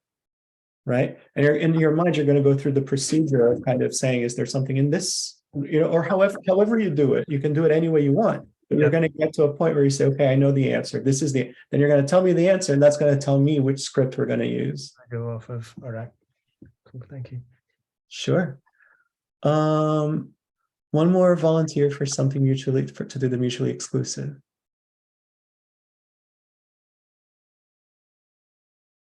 Yes, I'm left. Yes, Jana, thank you. Okay, Jana. I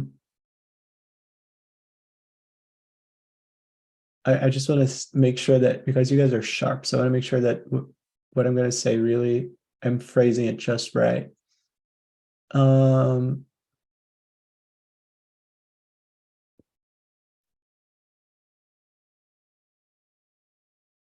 Okay.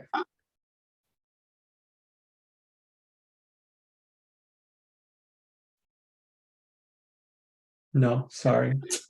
I'm trying to make this true and not too complicated, so hold on.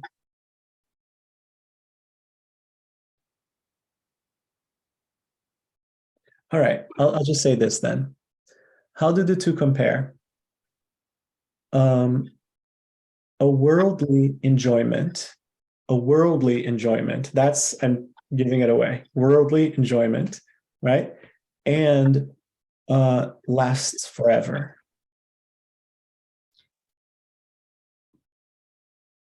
A worldly enjoyment? I have to say this script? Yes, you do. And then if you disagree, then we'll talk about it. The two worldly enjoyment and last forever are mutually inclusive. Oh, exclusive. We're doing exclusive. Oh, we're on exclusive. Oh, yeah, there you go. There you go. All right, how do the two compare? Worldly enjoyment, and last forever. Compare the two worldly enjoyment and mutually and last forever are mutually exclusive. Brilliant. It follows that worldly enjoyment and last forever are not mutually exclusive. Now, from what you're saying, it follows that there is nothing that is both a worldly enjoyment and lasts forever. That's right. There is nothing that is worldly enjoyment and lasts forever. Because no worldly enjoyment lasts forever.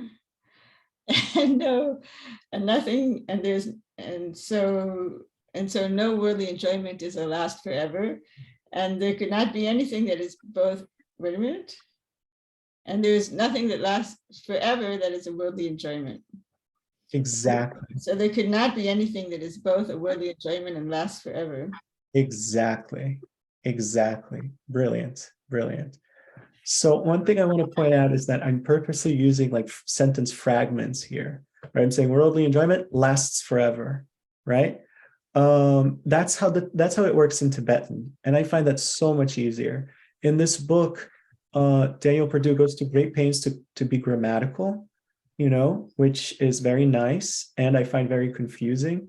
So he might have said worldly enjoyment and something that lasts forever.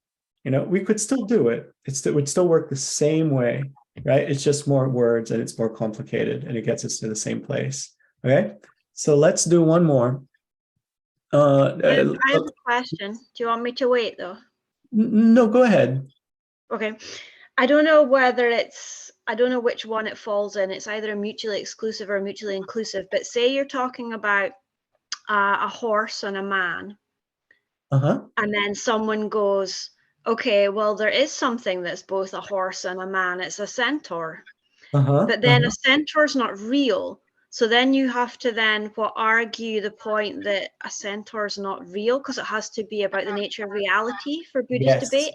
Yes. So we'll get there, and I think it will become clear as we go why. But Jenna?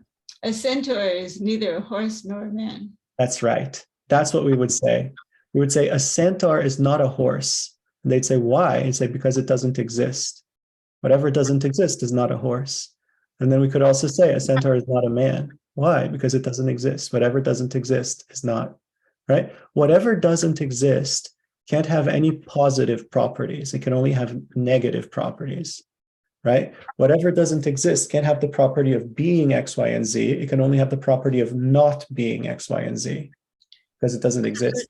There's going to be a lot of don't exist though, because that's what you're trying to argue, the nature of what does actually exist. Yep.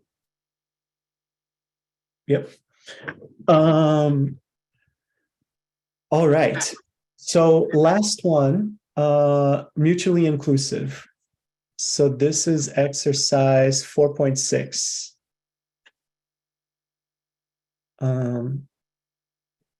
Let me call on you, Sheila. I'm not going to be democratic or whatever. I'm just going to be authoritative and call on you, Sheila, because I have your voice enough. So this is going to be mutually inclusive now. So how do the two compare?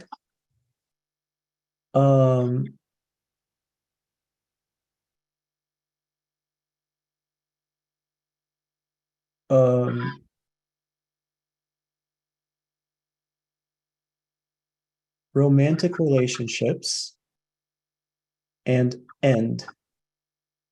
Things that end.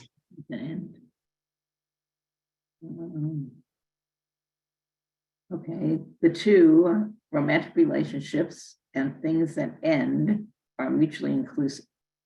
Okay, false that the two romantic relationships and things that end are not mutually inclusive. Wait, shit, excuse me. Oh, sorry, excuse me. I'm wrong. That's not, that was a bad example. That's three possibilities. I was trying to be cute and I made a mistake.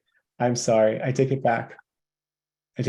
I'll just really quickly show you my mistake.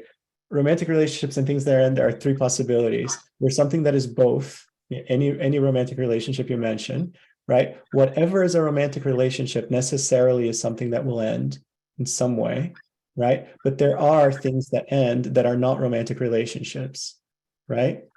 Like headaches, and there is something that is neither because like the number two is neither a romantic relationship nor a thing that ends, right? So I apologize, but you didn't fall for my trap because I caught myself. Whatever is a romantic relationship is necessarily a headache.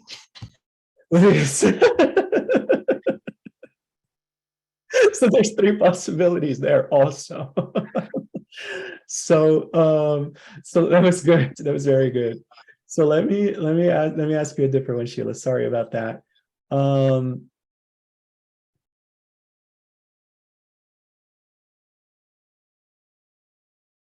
How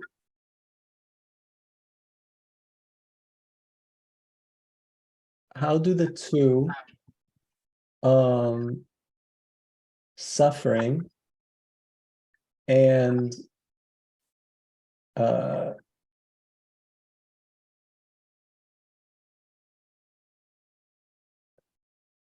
Okay. How do the two suffering and mixed with attachment compare? Suffering and mixed with attachment. Okay, the two suffering and mixed with attachment are mutually inclusive. It follows that suffering and mixed with attachment are not mutually inclusive. So, but from what you're saying, it follows that whatever is suffering is necessarily mixed with attachment. Yes. Posit something that is both suffering and mixed with attachment. There is something suffering and mixed with attachment. Candy. Oh, ho, ho, nice, but no. Ready? This is where debate gets really cool. Now, if we were really debating, I wouldn't just tell you this, right? I would say, oh yeah, okay, well, let's see that. And then I'd prove it to you, right? I'd prove it to you. But I'm just going to say to you right now, it's not the case that candy is mixed with attachment. And it is not the case that candy is suffering. Candy is just candy.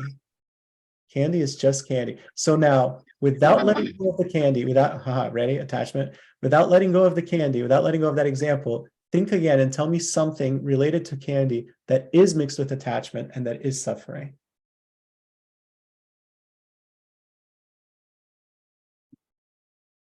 Eating too much candy is there you go. Grasping. There you go. Eating too much candy is mixed with attachment, right? Otherwise, you wouldn't eat too much. Eating too much candy is suffering, right? Right? Does anybody else want to give me, just for fun, another example of eating too much candy that is mixed with attachment and that is suffering? No, I'm sorry, another example of something to do with candy, rather, anything to do with candy. Grasping. Yes, grasping at candy, emotionally grasping at candy. Emotionally grasping at candy is mixed with attachment. Emotionally grasping at candy is suffering, right? Eating candy with attachment is mixed with attachment, it's suffering. Craving candy is mixed with attachment, it's suffering. Now, enjoying candy is indeterminate. Enjoying candy could be mixed with attachment, in which case it would be suffering, or it could be unmixed with attachment, in which case it wouldn't be suffering. And the reason I wanted to go on this whole divergent thing and say all of this is because this is the essence of Buddhism in the end. We're not trying to give up candy necessarily.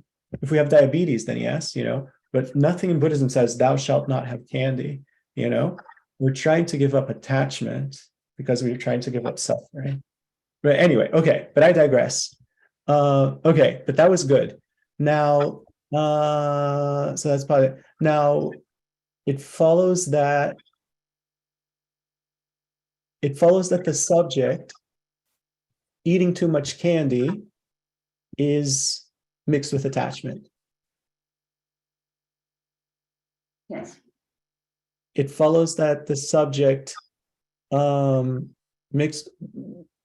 eating too much candy is suffering. Yes. There you go. Very nice. Now, really, I don't know, does it stop there? Because we should really go on and do the other one too. We should really say, it follows that whatever is,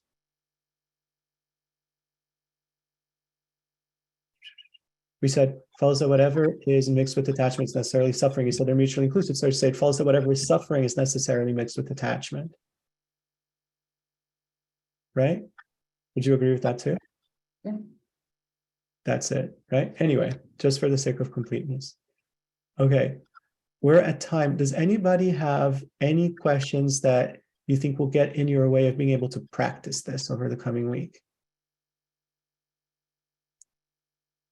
I think I'll probably have to do the practice and the reading, and then questions will come as I encounter the obstacles. That's right. Okay, that's perfectly fair. So, I just have an issue with the words, I guess, but it just comes down to, I think, processing what you said, because the other one was like green in the color of grass, and it's back to the subject and predicate and trying to get around that, because it's like, well, grass is green.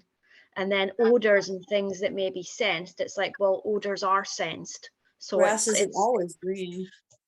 You can breed grass to be yeah, true. Good point. You get so confused with all of this. And There is that. There's also the fact that from our point of view in the system, grass is never green. Right, Because right. grass is not a color. right. You Yes, can make this subject also and confusing. It doesn't have to be so confusing. Sorry. That's okay. Yeah, it becomes our concepts right now are all tangled up. You Yeah. know, that's why we suffer. Our concepts are all tangled up, and untangling them is very confusing. You know, to untangle them, we have to have a clear place to put each thing, and we have to learn, okay, where am I going to put this? Where am I going to put that? Where am I going to put the other? And it's very confusing.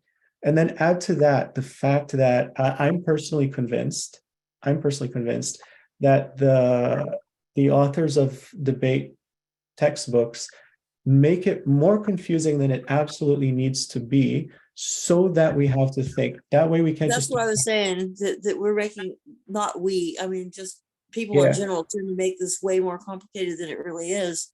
Yeah. And I thank you.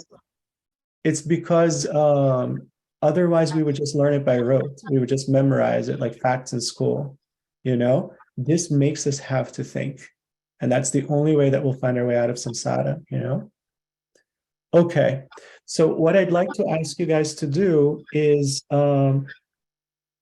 it's the same as last time. Okay? But it's to keep building that muscle, to keep practicing that.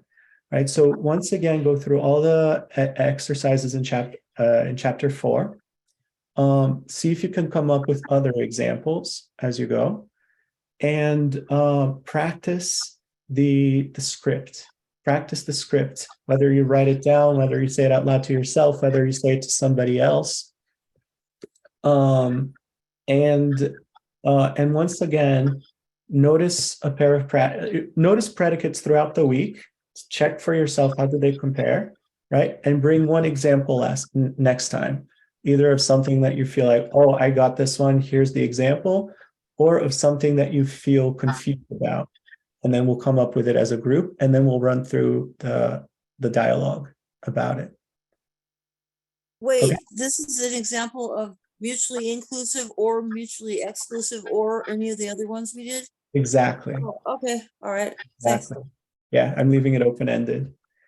Any questions about the, I'm just going to call it homework, but you know.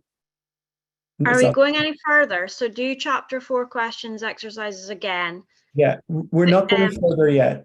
Okay. We're not going further yet. I want us to really get some solidity with this, because otherwise things will be very confusing. Okay? Okay. So let's end just by dedicating. And I thank you guys for your indulgence in staying a few minutes over. But we just think, once again, that now we spent 2 hours going through stuff that's very, very hard to wrap our minds around. That really gives us a workout. It's a lot of effort. And so there were a lot of decisions made, whether we thought of it this way or not, but there's lots of decisions to think about it from another angle, to re-engage when our mind wandered, to ask questions, to listen to answers, to doubt, to whatever. And all of that, from a Buddhist point of view, leaves something in its wake in the mind. It kind of echoes through the mind, and that just kind of grows and grows until it kind of comes out in our experience in some way. And so we think, when it comes out in our experience, may it come out in ways that will bring us closer and closer to developing true, deep compassion and loving kindness. May it come out in ways that will bring us closer and closer to developing clear, crystal crisp understanding of the way things really are and the way things really work, so that by combining those two things, we can be of best possible benefit to any being that has suffering and wants happiness. All right. Thank you guys very much. And I'll look forward to seeing you next week.